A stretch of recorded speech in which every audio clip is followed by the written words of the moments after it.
Hello, welcome everybody to another conversation of the COMM series. I'm Ilaria Conti, I'm the curator and host of this series, which took a short hiatus over the last couple of months for a variety of reasons, COVID included, but we're back on track, and I'm very glad that we are here tonight to somewhat close the year for those who are sort of celebrating the passage from 2021 to 2022, but to close the year and sort of this new cycle of this series with another great conversation.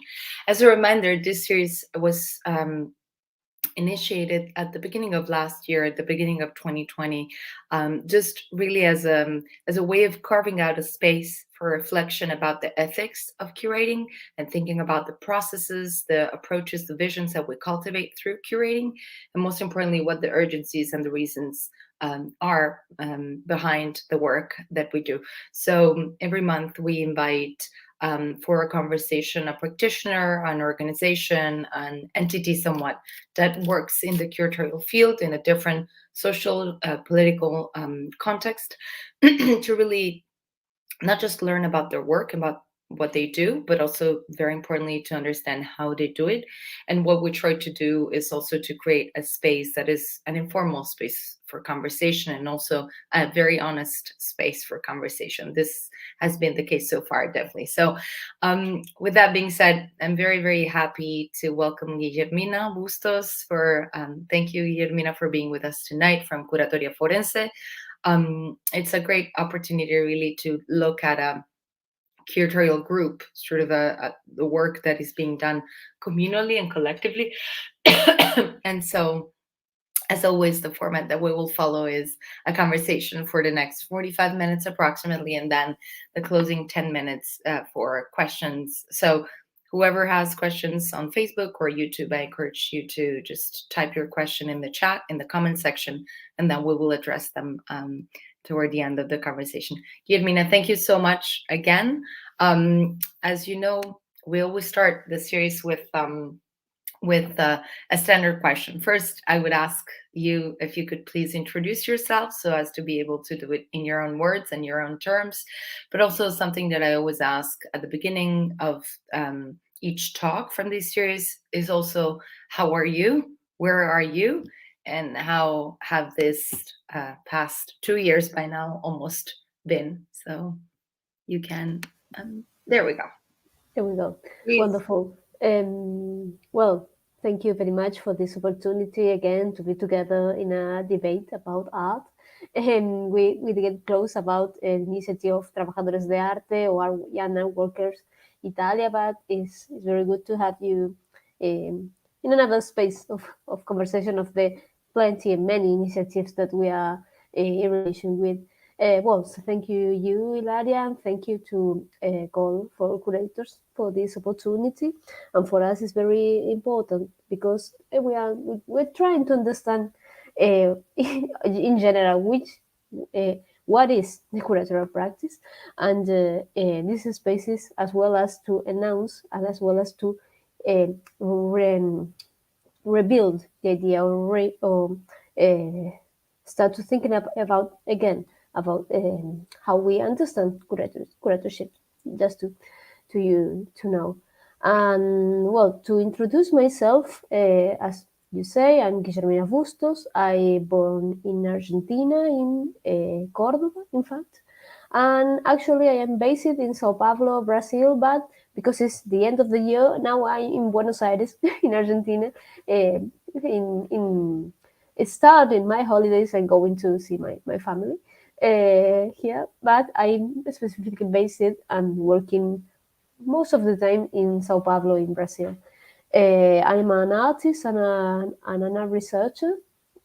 I identify myself as bisexual and polyaffective, polyamorous, and this is had to be so some aspects that are go through to the idea of living community or living in a live together, try to understand other ways to live together, even in affective relations or even sexual relations. As well, I participate in many initiatives, as I said before. I think I consider a little bit of activism in terms of this initiative that's called Trabajadores de Arte or Art Workers, trying to understand how to be how to build or how to debate about the condition of our workers now in Latin America specifically, and how to make a more less precarious situation for them through the development of tools. As well, I belong to two groups. One have the direction to be related to LGBTQ people and migrants, and another to artists and curators that are identify themselves as women. One of them is called Milvi, and the other is called Voces Agudas, Voces Agudas. This is from Brazil. And as well, I participate in many other groups. One of them is a center, a research center and space of residency that is called Uberbaujos in Sao Paulo, Brazil, as well as Curatoría Forense in another a residency and research program focused in Latin America and trying to understand and debate the art system in Latin America, and as well a community that is like a database, platform of database of that put together and relate information about Latin American art that is called VADV. And as well as an artist, I have many participations in exhibitions, residencies, and so on. But my interest in particular is related to uh, research or make questions about affective and sexual relations. This is like a little bit introduction, and well, the last 2 years, well, a little bit rough. I think that everybody can say something similar, but we understand how to continue also the necessity and the importance of continue being autonomous, continue working a lot to survive ourselves, and how to combine precisely online activities with presential activities. But I think the more important that we get or what we understand about these strange years of pandemic is the importance of networks, of social networks. Not referring to Facebook or to Instagram. It's more referred to how you establish confidence with other people to uh, understand objectives that can be common through an idea that belongs to laws. In fact, that is social affection. How through this you can build together or understand together objectives that are bigger than you as individual and are bigger as the parts of the collective of the community of the network that you are building. So for us, the pandemic was very important to reaffirm our networks and to start to think about how to work together, how to extend a hand to continue living and continue working in art, specifically from the autonomous positions that we try to maintain, that we try to fight for. I think that this might be a little introduction. Thank you so much for this, Guillermina. And yes, I want to remark what you mentioned at the beginning, that among the amazing projects that you're part of, Trabajadores de Arte Contemporáneo was the way in which somewhat we crossed paths. So working on labor rights for professionals in the arts, in this sort of pairing, which we did with Art Workers Italia, which I've never mentioned in this series, but I'm very happy to mention as well, which are sort of both Trabajadores and AWI are two organizations, you guys with a much longer history, but that really work in the direction of creating a set of thoughts and tools and rights for people who do our job, both artists, art handlers, curators, and whatnot, really. Mhm. So I encourage everyone who's watching this also to have a look at the website of Trabajadores de Arte Contemporáneo or at Workers Italia, depending on where you're located, just to kind of get a sense also of what this kind of organizations are doing, the important work that this kind of organizations are doing.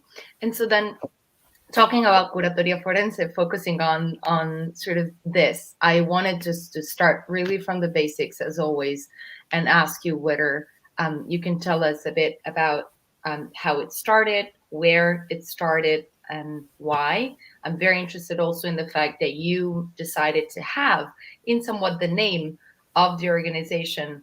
Well, two things. One is the word forense, and I want to ask you Mhm. why that. But also, I find very interesting the fact that you had sort of, it's a positioning decision that you made in the idea of keeping Latinoamérica also in the Mhm. name all the time. So if you can Mhm. tell us how this whole endeavor started, why, and so on, but also in the naming effort that you did, why you kept these 2 points really at the center of the endeavor. Mhm. Well, it's a long story that starts in 2005. In fact, Curatoria Forense. I will start with the aspect of the name because the name is a joke. Why is a joke? Because at the first when we were, in fact, I don't belong to Curatoria Forense in this time, but I heard after the history and I know very well, so I can mention that at first was Jorge Sepúlveda, one of the first foundators of the initiative. Then was working a lot in Petroni, and a huge and enormous collaboration of many people of art, specifically artists and art management, and researchers from from many countries of Latin America. But what is a joke? Because Curatoria Forense started as an autonomous art management that want to as all the autonomous art management start like a common hate. It's like my friends are not being exhibited in the museum, or the director of the museum don't know anything about how why he had this power space for administrate money and so on. Or why the art is so traditional and is always related to white cube. That's why, at first, in relation to this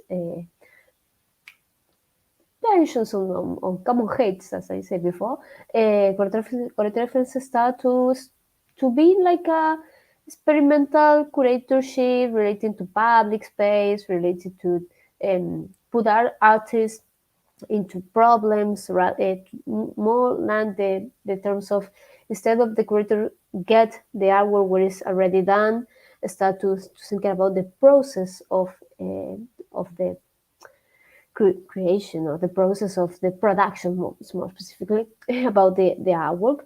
So when the name came as a joke, was related to this. Okay, we want to do curatorship, yes, but do you know that no, it was like a drunk conversation in a bar of the first person that were together thinking about curatorship in this time in Chile, in fact, what at first. Do you already see or saw that curators always act as forensics? And in this drunk conversation, the other that was Daniel Gonzalez said, "Why?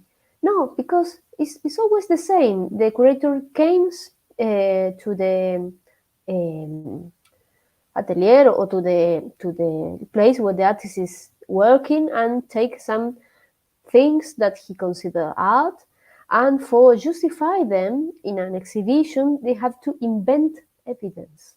They have to implant clues. They act as forensic as well because the artwork is already dead.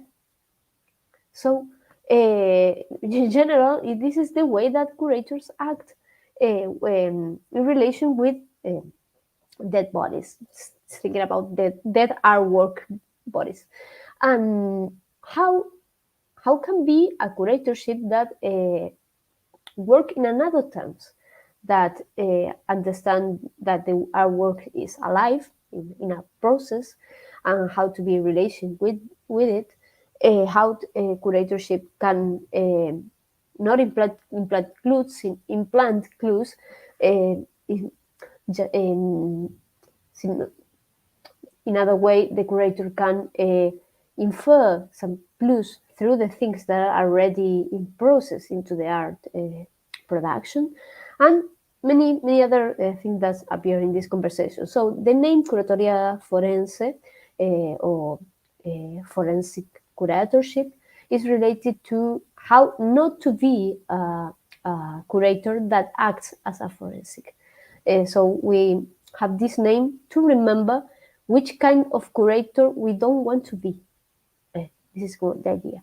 And the fact that Latin America is involved or set into the name is related to an experience that Curatoría Forense started to make between 2007 or 8 and 2016. There was a nomadus work through Latin America. We didn't have a space, a physical space, so we were traveling and working in many countries and building progressively a network of art workers. The idea of Latin America is to set is as well an ideological I don't know, an ideological fight, could be an ideological statement. Then when we understand the value or the importance of build through our initiative a micropolitic micropolitic art workers network. Understanding that always the artists and art workers in general are focused only in what happened in them countries and what happened in the in general US and Europe. This is the general situation of Latin America, and we try to understand. Okay, how can we make to cross boundaries to understand the importance of the local production of our region, local production, and the possibility of work without this dependence, without this, in fact, colonial aspiration, without this colonial aspiration to be like rescued from Latin America. No, we have value, we have power, we have possibilities. Let's put together. Let's do an agreement all together and try to understand ourselves, our ways to work from here to here, from Latin America to Latin America. I'm thinking that this is why this name was established in these terms. And what was interesting that we already work, I think, in presentially and online as well in most of the countries of Latin America. I think that the only countries that we weren't was some countries of Central America and Bolivia and Paraguay, but the others will go and set networks and set exchange and possibilities of work together. That's why I am talking about this micropolitic network to, in fact, try to understand ourselves without the view, without a colonial view, a subordinate view.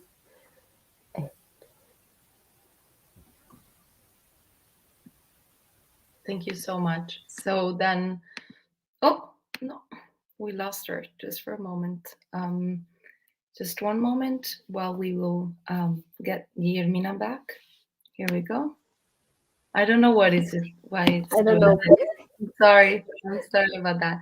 But so what I wanted to say is that now that we've sort of looked at the broader landscape of the reasons and the vision and how you approach this, and I really love I love this forensics approach. I will keep it in mind because it's so very true. But I wanted to sort of go back to something that you were talking about right now. You were talking about before when we had other conversations about this project. When you discuss Curatoría Forense, you underscore somewhat how um, curating artworks and art exhibitions, as you were just saying, has been somewhat not so central to the endeavor, or in any case, it's something that, as a project, the group has been doing less and less, and that you have given way throughout the years to what you defined, at least, as a process of curating social processes in and of itself. So I wanted to ask you whether you can share examples of what you mean by that, and also you can give us some models or projects or elements that were particularly satisfactory for you in terms of curating this type of social maybe fabric rather than just an object or a dead body, as you were saying before. Wonderful. Well, in fact, this is related to when we start to make our residencies. And at first, we try to understand. This is one like 2010. We start to make our residencies and try to understand how our residency program can be different from a workspace for the artist with a little different location. How to be how to take advantage, in certain terms, of the idea of the artist be dislocated from his original context to another context, and how to put, in fact, into tension, how to put, in fact, into a problem related to his or her art production. That's why we, at first, very intuitive, maybe, very, like a proof and error, and tried to understand what we were doing. We decided to put the artists in relation to communities, put the artists to work together. Not as individual, not as individuals, not doing them individual production. We try to put into the residency program two instances of politics. The first to make an agreement between the artists or the art workers, and then another political instance to get together and get an agreement with the communities. That started in a program that is called Social Summer Camp in Villa Alegre, Chile, and then we do some other programs in Lincoln, in Buenos Aires, in Argentina, and in Brazil, in Uruguay, in Ecuador, and in Mexico, in relation to local art management, and how we understand. We start to understand our position as curators, as coordinators, in fact, of the residency, as curators of a social process. How is a the curator of social process? We try to imagine after the first experience.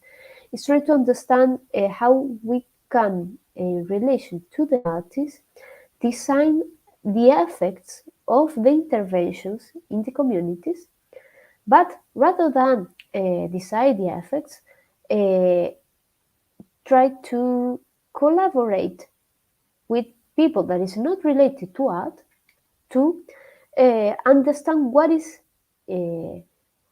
not what the community needs, but how the community can use art as a tool to imagine another way of living, to imagine another ways of uh, uh,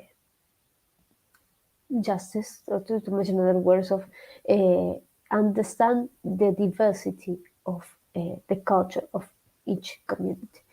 And for us, it was very important to understand that art, in some certain terms, was not so important. It was more important the process, the dynamics, the practices that have a relation to art in terms of establish doubts, establish questions, establish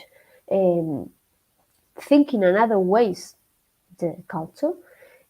But this it was not too related to art, in fact, to the idea of, in fact, understanding art in relation to our system. Art in white cube, art in an exhibition, art in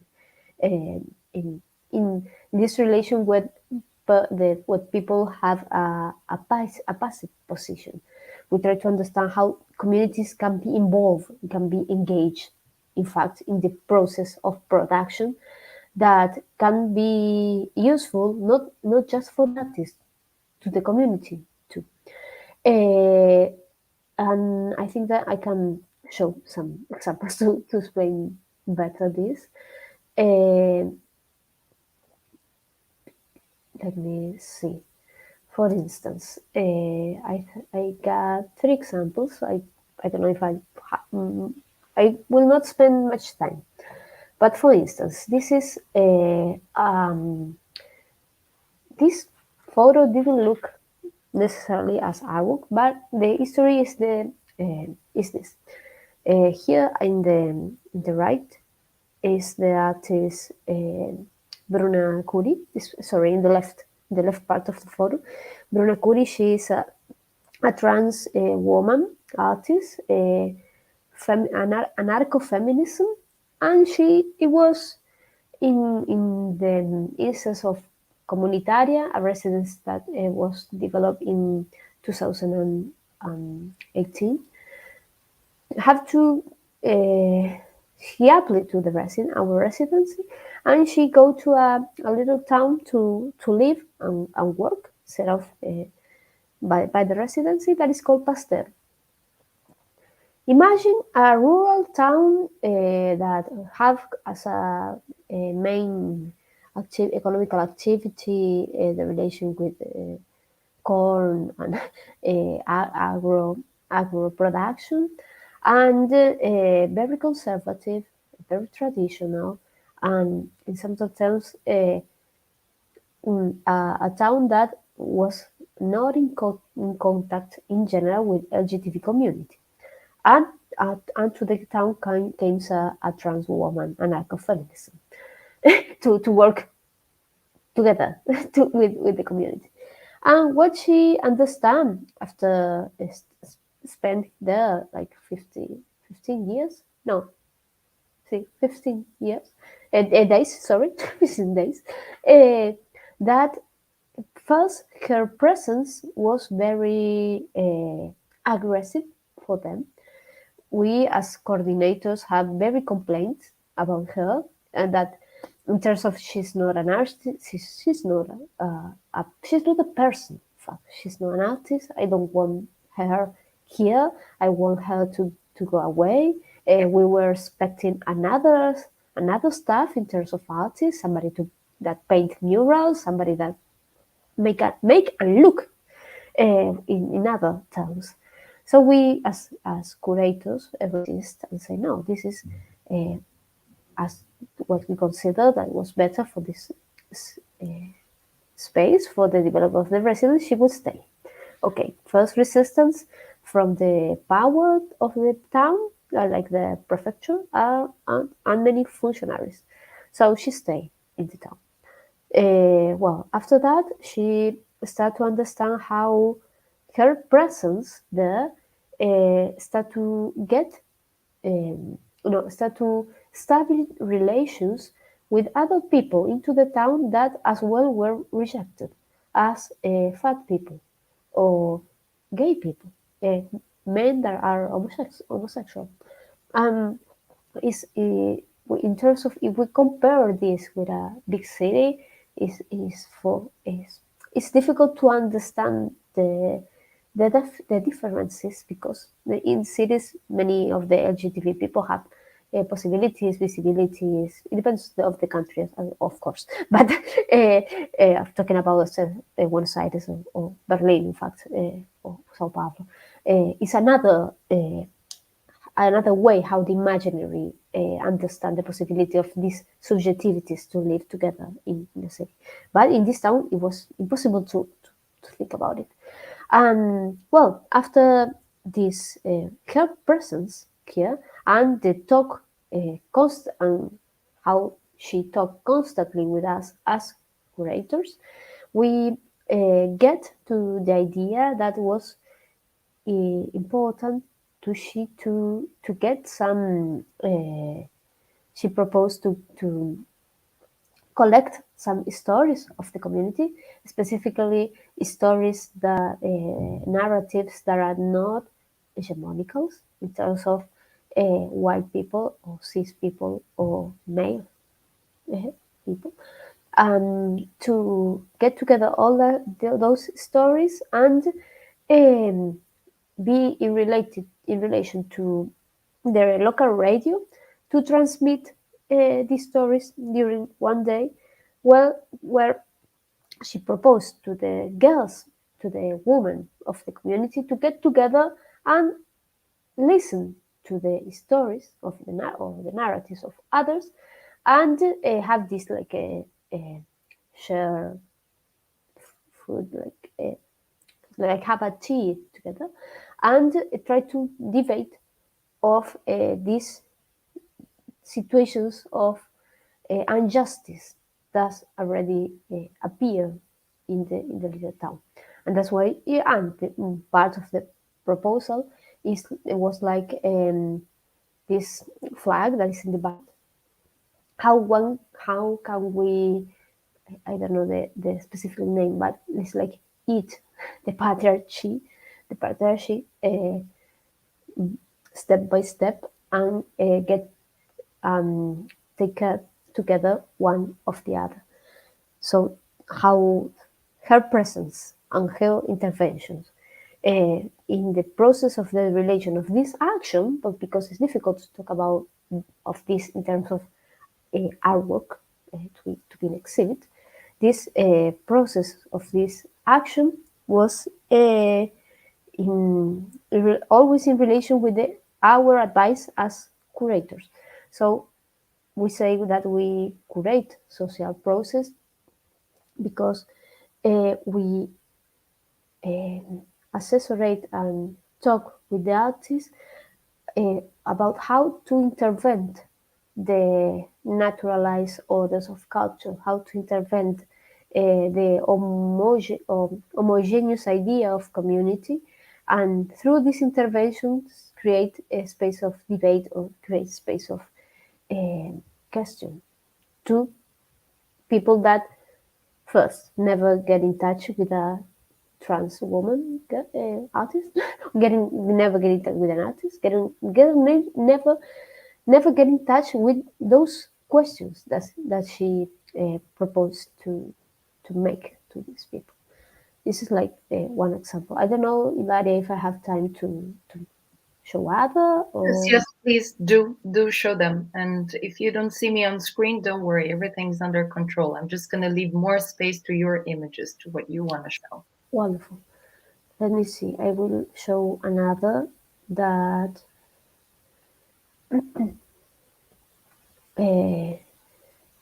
we talk about it. Well, this is an example of another residency program that is called Social Summer Camp, where we put the artists to work together and to be in touch with local communities.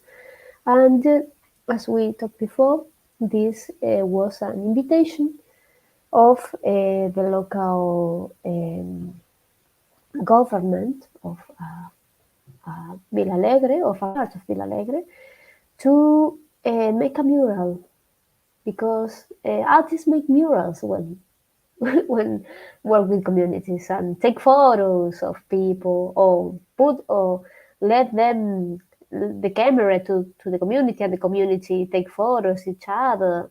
And this is like the manual of very common practice that artists do with communities. So and what is interesting is how communities already know that this like a basic set of what artists can do. That's why we were in 2016. We were called by this local government to. In fact, it's a neighbor government. There in Villalena there are many neighbor governments, and they propose us to use a wall to make a mural that refers to the local community, and because they had the problem that next to the wall there was a space that was empty, that is supposed that it might be a square, but it never was built. And they need to negotiate with the municipal government to get the square.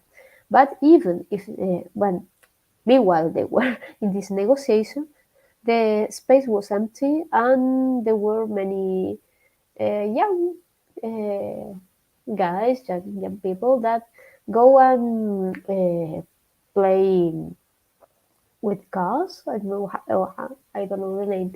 It's like a Fast and Furious stuff that they do in this empty space, because it was very useful to make some stuff with the cars. And the neighbor government was very upset and annoyed with the situation. These young people that is wasting their time, and they sure take drugs, and they use their cars to play as those movies and so on. So we need a mural, because with a mural, this space will be will be prettier than before, and that will make an effect in these young people to, I don't know, conscientize themselves about what they are doing is wrong. There's something very moral, plenty of moralism everywhere. So we were in the following situation. We cannot. It's difficult to talk to negotiate with communities, because you can't say no, what you are proposing is stupid, but or what you are proposing, it will not have any effect, because you will, if you do that, you lose the confidence of the community. So you have to negotiate in terms to seduce them in order to other kind of proposals or other kinds of dynamics. Well, what we do after the proposal of the community, we go with a group of artists and start talking.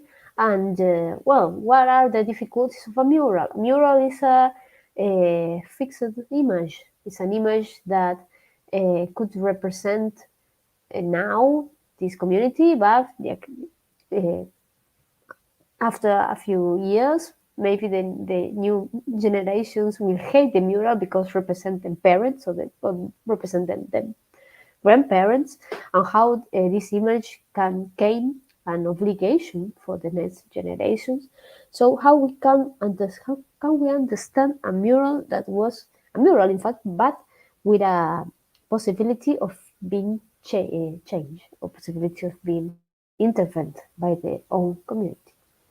And what we proposed to the local government was to make a blackboard mural. In fact, a blackboard in public space.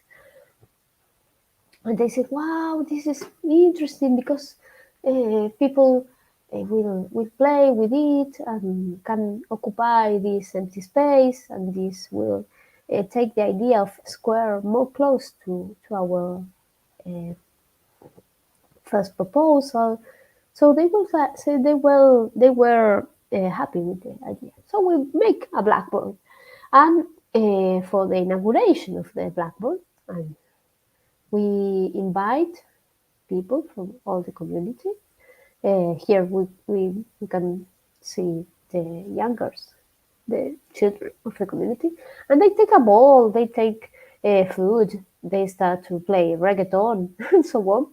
And in fact, through the use of the blackboard, of this public space blackboard, children as well start to play football or start to be to to start an appropriation of this space, because through this blackboard they understand the o sea, this blackboard, the possibility of intervene and draw, write over the wall. They understand themselves as belonging, and a sense of belonging to the space.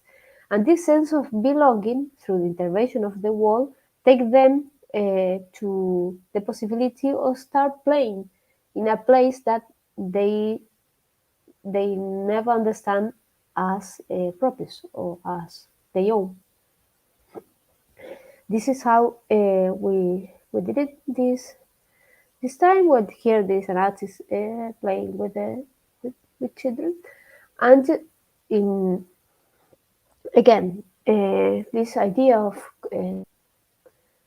curating social process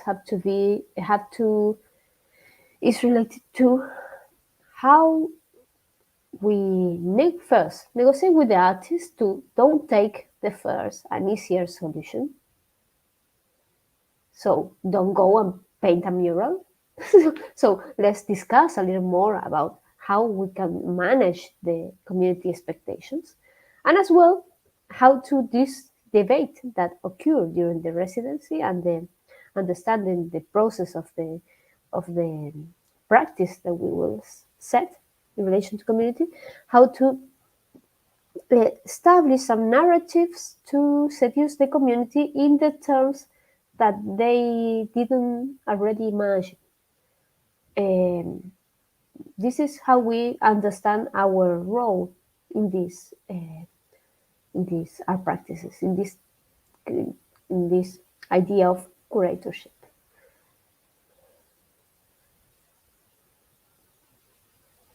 Thank you for this, Guillermina. And also, we're always about to run out of time. I always have more questions that what I can realistically ask, but it doesn't matter. One thing that I think that the two examples you gave are kind of interesting because they show your methodology and how you're trying to think through the process of listening, even when that means sort of pushing back what could be seen as an initial will of the community, but you're trying to create a process that goes a little bit deeper in the tissues that it touches, and therefore you really want to set up a process of negotiation all the time in the conviction that that will lead to more substantial results, not just from the perspective of Curatoría Forense, but of the social process that you put in place at large. So this is a very interesting notion, because otherwise there is also kind of a simplistic approach to, oh, this is what the community wants, and somewhat is sort of taken as an a top down, without really understanding what are the forces that work within the community. And there might be also some conservatives, like conservative, I guess is the right word in English, conservative forces within the community itself, or a community. So as we move toward the sort of the end of our time together, I want to just jump to the final question that I had prepared for you, and then we will see if there are questions from those who are watching, and if not, we will wrap up. Sometimes there's a little bit of shyness in just typing a question with one's full first and last name, in any case.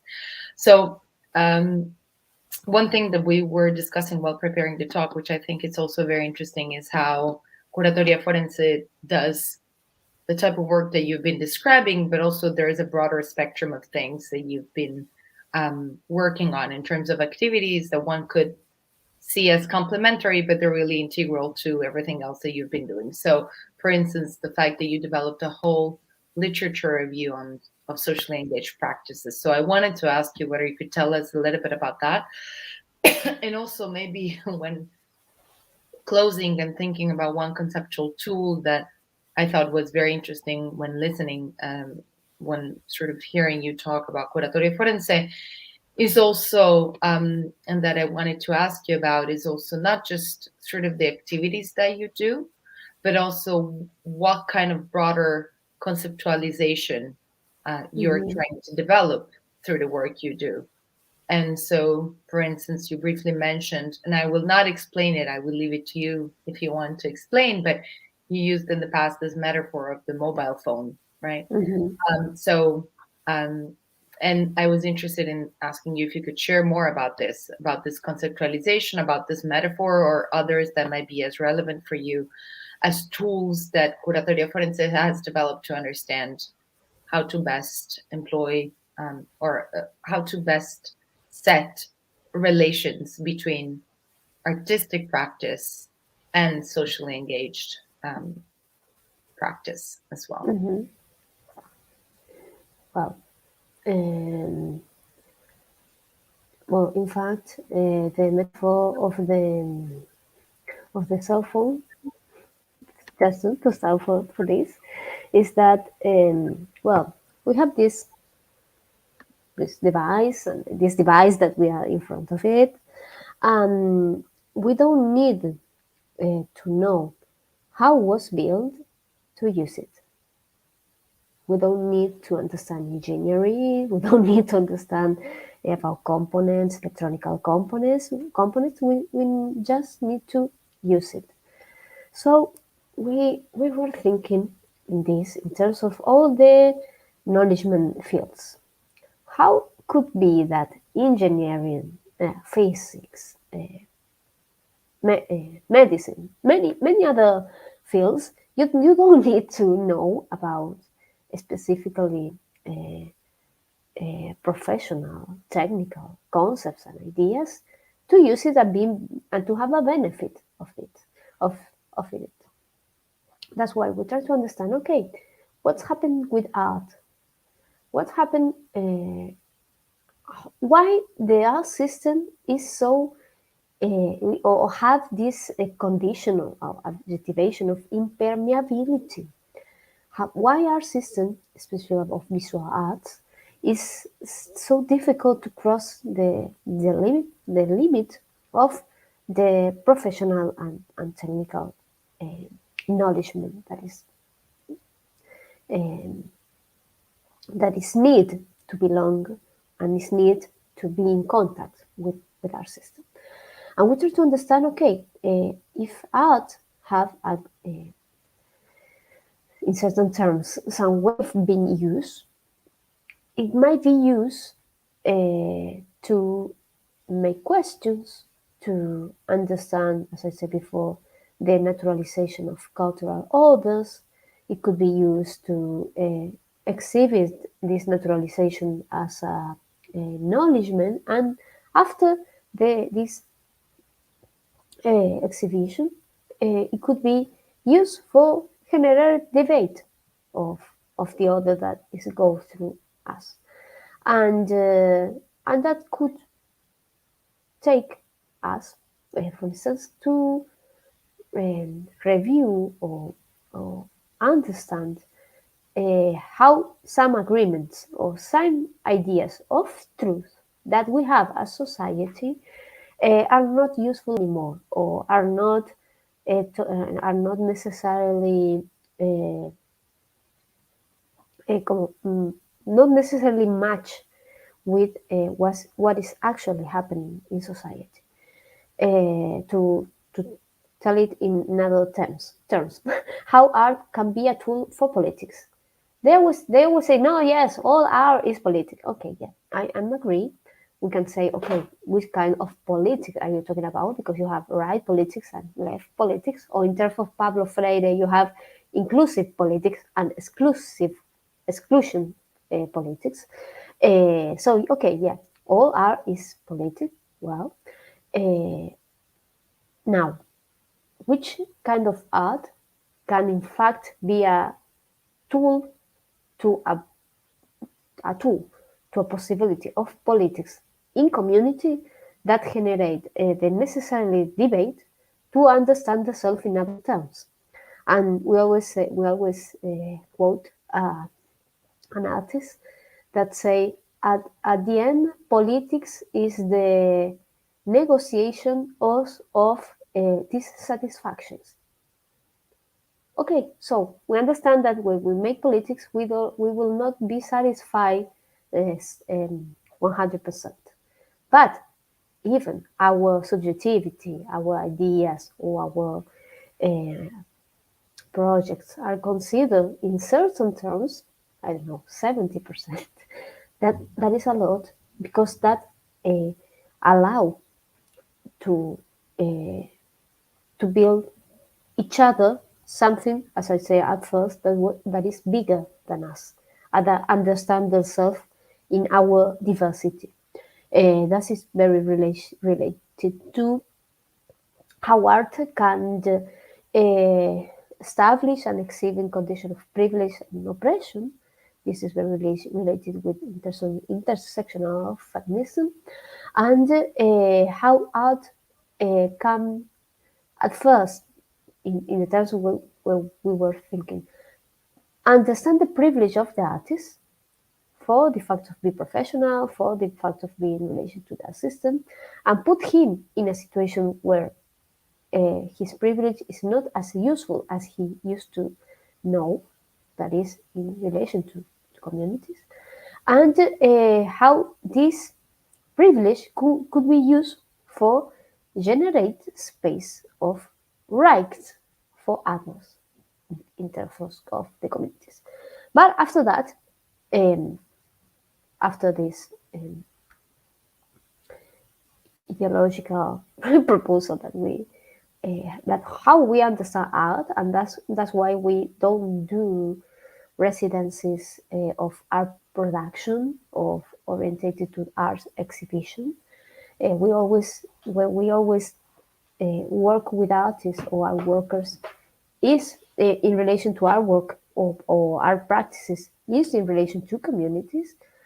As well, we understand that we belong to their system, and it's important to maintain this relation, because through this relation, through even this space, we can set a debate into their system to um, to put in tension is its impermeability, to put in tension how strong is the segregation of the that our system do, if, even to people that don't belong to the same field, and that's why we decide to make publications, to make this instance of public talks, to make courses, to make pedagogical spaces.